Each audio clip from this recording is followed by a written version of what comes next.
Hello friends, skill Hindustan automation में आप सभी का स्वागत है। कैसे हैं आप लोग? आई होप आप लोग बहुत अच्छे होंगे। आज का जो अपना टॉपिक है दोस्त, आज का जो अपना टॉपिक है वो फॉरवर्ड रिवर्स स्टार्टर है। फॉरवर्ड रिवर्स स्टार्टर में हम पहले पावर डायग्राम पढ़ेंगे, उसके बाद हम कंट्रोल डायग्राम इसका पढ़ेंगे, फिर उसके बाद हम इन सब का लैडर लॉजिक बनाएंगे और अपने सिस्टम पे चला के देखेंगे कि ये कैसे वर्क करता है और इसका लैडर लॉजिक डायग्राम बनता कैसे है। ठीक है, एक एक चीज़ हम बेसिक से पढ़ते चल रहे हैं और हम अपने कॉन्सेप्ट को कितने अच्छे से क्लियर कर रहे हैं आप सबको भी बहुत अच्छे से पता हो।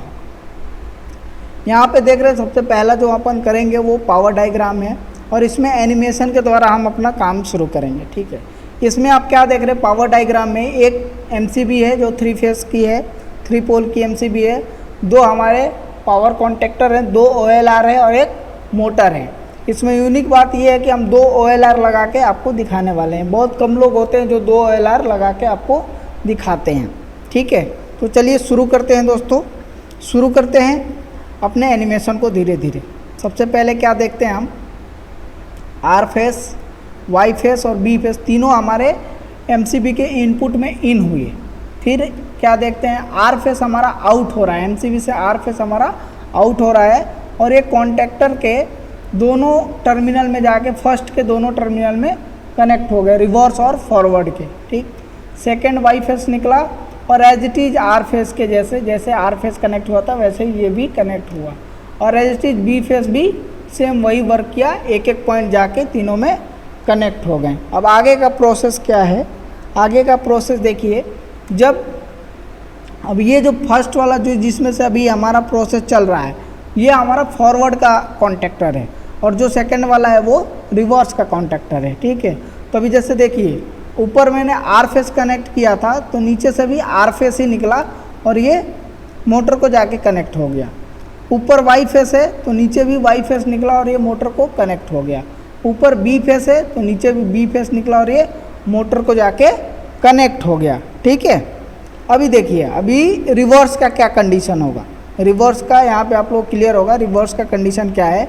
ऊपर हमने आर फेस दे रखी है तो नीचे भी ये आर फेस में आके कनेक्ट हो गया, नीचे आर फेस में कनेक्ट हुआ। ऊपर बी वाई फेस है तो नीचे भी वाई फेस निकला और ये जाके देखिए ये सीक्वेंस यानी कि जहाँ पे फॉरवर्ड का बी फेस है वहाँ रिवर्स का वाई फेस कनेक्ट हो रहा है और जहाँ पे फॉरवर्ड का वाई फेस होगा वहाँ पे रिवर्स का बी फेस जाके कनेक्ट होगा। यानी कि एक फेस सीक्वेंस को हम लोगों ने चेंज करा और यहीं से हमारी मोटर क्या होगी, उल्टी और सीधी हो जाएगी। यानी कि जो आर वाई बी के सीक्वेंस में है वो फॉरवर्ड में चलाएगी और जो आर बी वाई के फॉर्म में है वो रिवर्स को चलाएगी। ठीक है दोस्तों, ये है अपना पावर डायग्राम। बहुत सिंपल सा है पावर डायग्राम। आई होप आप लोग को समझ आ गया होगा। ठीक है, और ऐसे ही अपने को अब कंट्रोल डायग्राम को समझना है। इतने स्मूथली कंट्रोल डायग्राम को तो और मैंने बहुत अच्छे से बनाया और वो आपको और अच्छे से समझ आएगा। तो चलिए चलते हैं अपने कंट्रोल डायग्राम पे। हाँ तो दोस्तों आगे हम अपने रिवर्स फॉरवर्ड स्टार्टर के कंट्रोल डायग्राम पे। कंट्रोल डायग्राम पे हम क्या देख रहे हैं कि यहाँ पे कौन कौन से इक्विपमेंट लगे हैं। तो यहाँ पे हमने सबसे पहले क्या देखा, एक 2 पोल की एमसीबी लगी है जो कंट्रोलिंग के लिए है, 2 कॉन्टेक्टर, 2 रिले।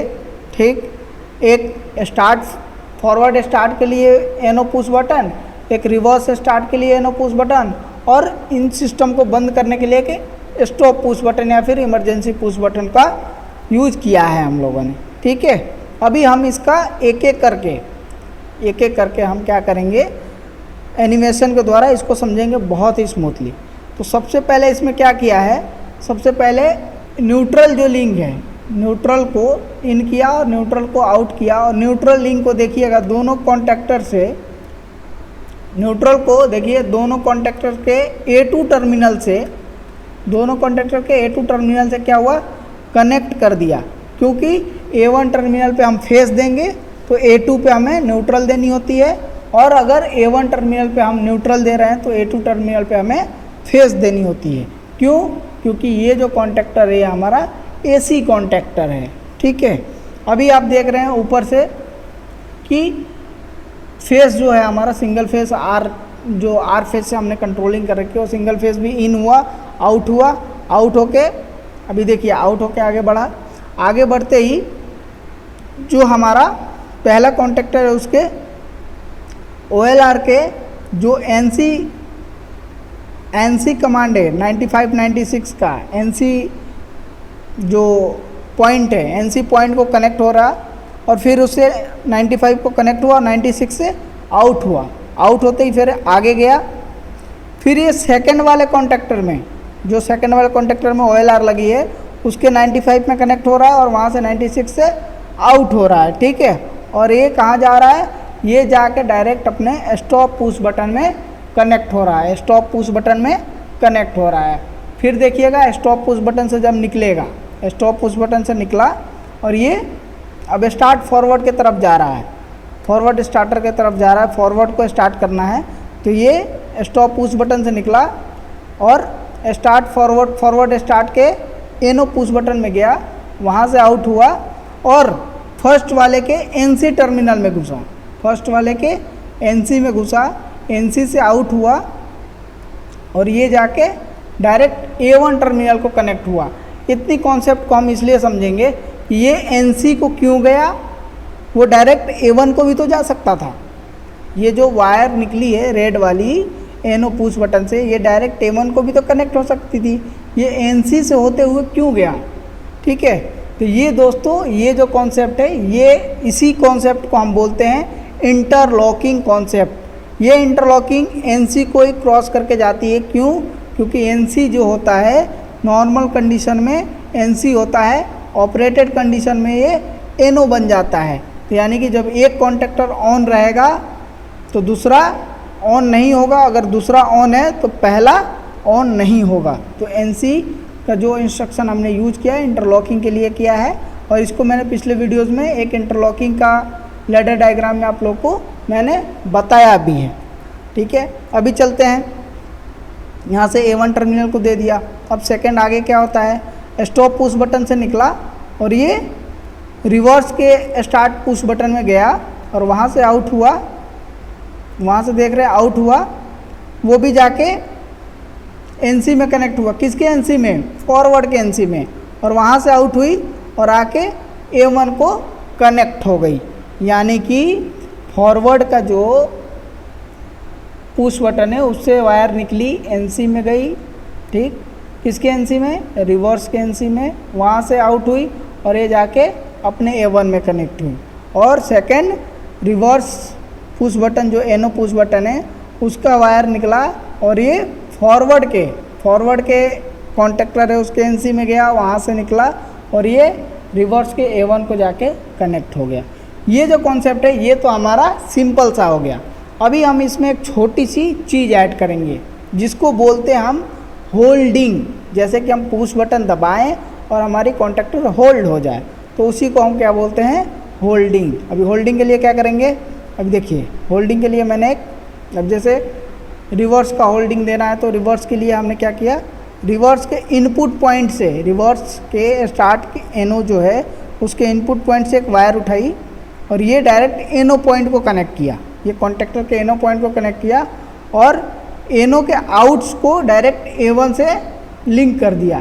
तो ये होल्डिंग हमारी हो गई। एज इट इज़ हम फॉरवर्ड का भी करेंगे।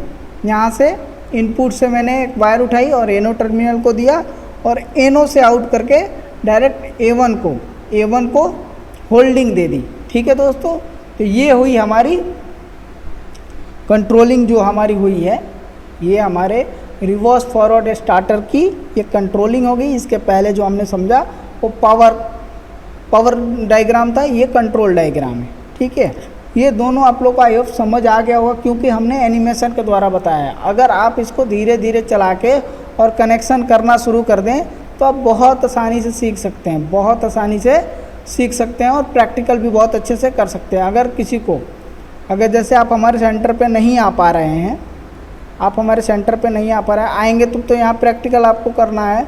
अगर नहीं आ पा रहे हैं तो आप अपने घर पे नॉर्मल से इन सब चीज़ों को अरेंज करिए और यही वीडियोस देख के आप अपने पूरे कॉन्सेप्ट को क्लियर करिए। आई होप आप लोगों को वीडियोस बहुत अच्छे लगे होंगे। वीडियो अच्छे लगे तो उसको लाइक करिए, कमेंट करिए, शेयर करिए और हाँ, चैनल को सब्सक्राइब करिए और बेल आइकन को दबाइए। ठीक है दोस्तों, इतना के लिए बहुत बहुत धन्यवाद। मिलते हैं अगले वीडियो में। जय हिंद, जय हिंदुस्तान।